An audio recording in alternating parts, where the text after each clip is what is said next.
The Fierce Yellow Pumpkin by Margaret Wise Brown.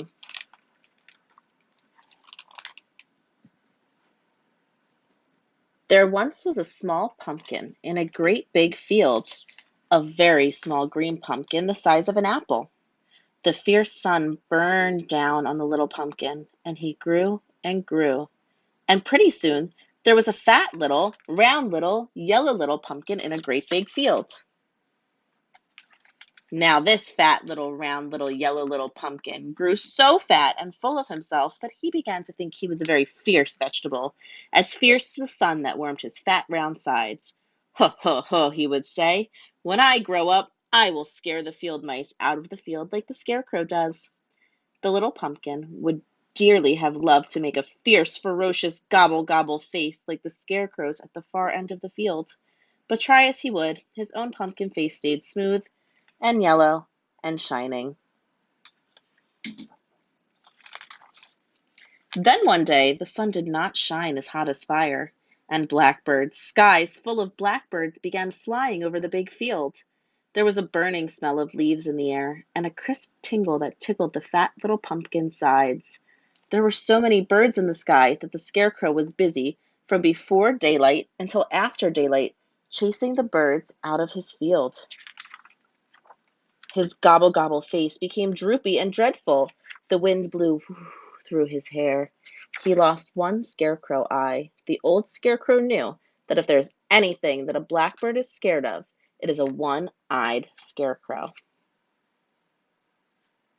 But then that night and the night after, something began to happen. The first cold frost came in the night, and the fat little, round little, yellow little pumpkin woke up one morning and discovered that he was a fiery orange-yellow pumpkin, the color of the sun, a fierce, burning color.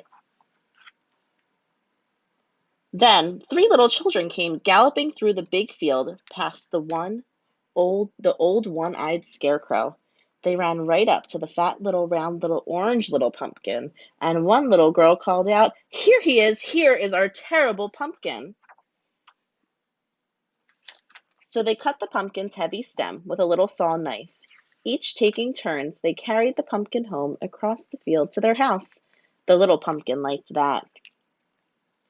And then with the little saw knife, they hollowed him out all empty inside, sweet smelling and clean as a whistle.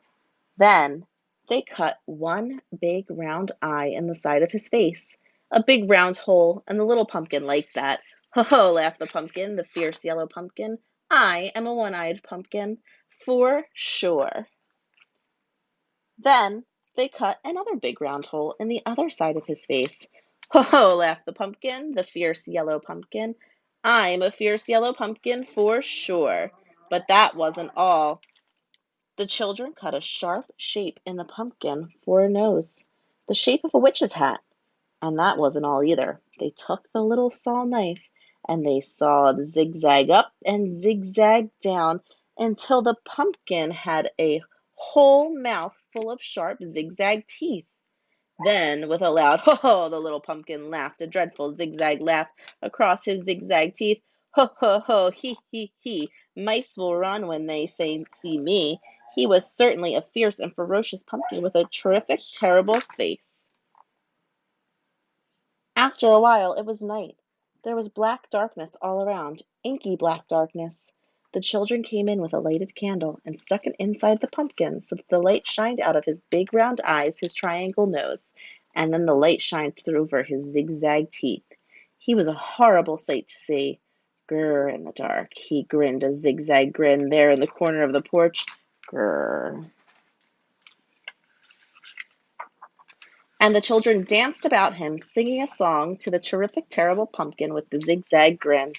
And the little pumpkin was fierce and happy, and he sang, ho, ho, ho, he, mice will run when they see me. And they did.